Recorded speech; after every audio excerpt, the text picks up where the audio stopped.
Let's talk about a malfunction that poses existential risk, and then I will propose what scale of safeguards and monitoring will be necessary.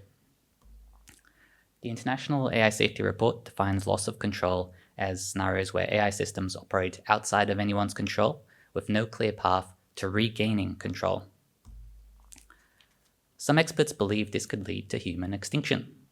This should make you interested in what is the likelihood of that. Let's look at the largest survey of AI researchers ever run. AI researchers give human extinction or similarly bad outcomes at least a median 5% chance, a mean 14% chance. That is a 1 in 20 chance that their work ends humanity, according to the people doing the work.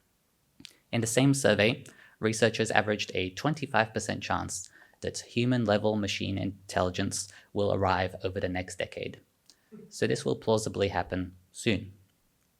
According to Toby Ord, an Aussie researcher at the University of Oxford, AI poses a greater risk of extinction than nuclear weapons, plus pandemics, plus climate change, plus every other risk of extinction put together. So what can Australia do about it? We could stop catastrophic AI from being built in Sydney, but it could be built in Melbourne. What if we stop catastrophic AI being built across Australia? AI can reach across borders. If anyone builds catastrophic AI, then Australians are in danger. This is why we need a global treaty for a conditional pause on frontier AI. The two most important countries to sign are US and China, because they have the largest data centers and they lead frontier development. But this would still be insufficient, as the risk comes from anywhere that can have enough compute, and a single holdout can build catastrophic AI or threaten to.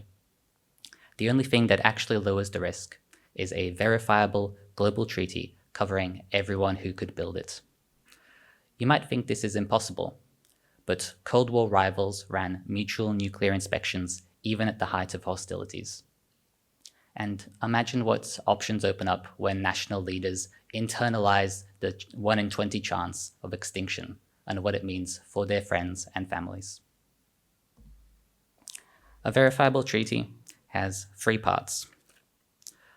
A cap on the scale of training runs until there is scientific consensus that larger AI models are safe. Capping those inputs controls the capability outputs that come out the other end. The most tractable right now is the compute. The second step would be verification on necessary inputs.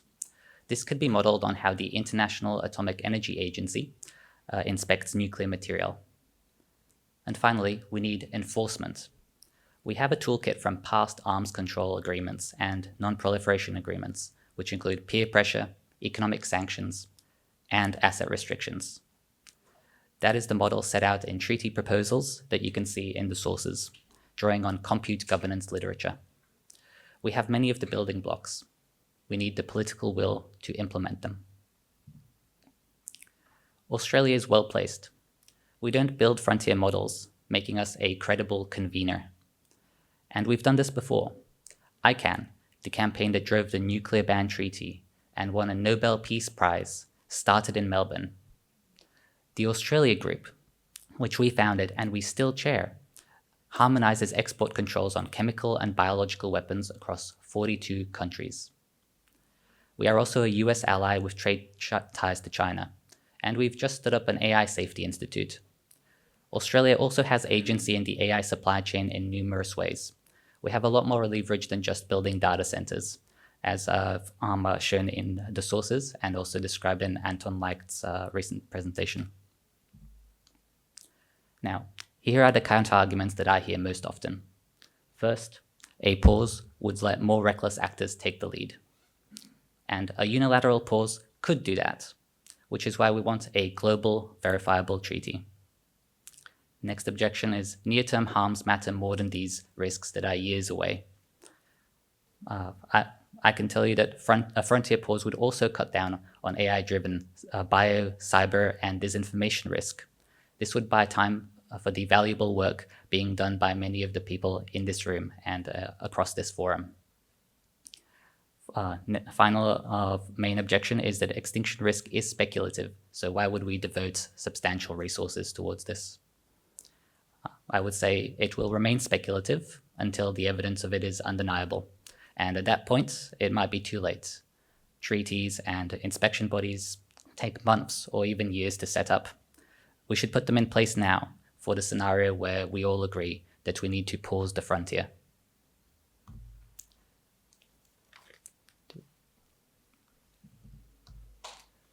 If you have any objections I didn't cover, there's my email, or you can talk to our global community, or talk to anyone here who's wearing the pause pin.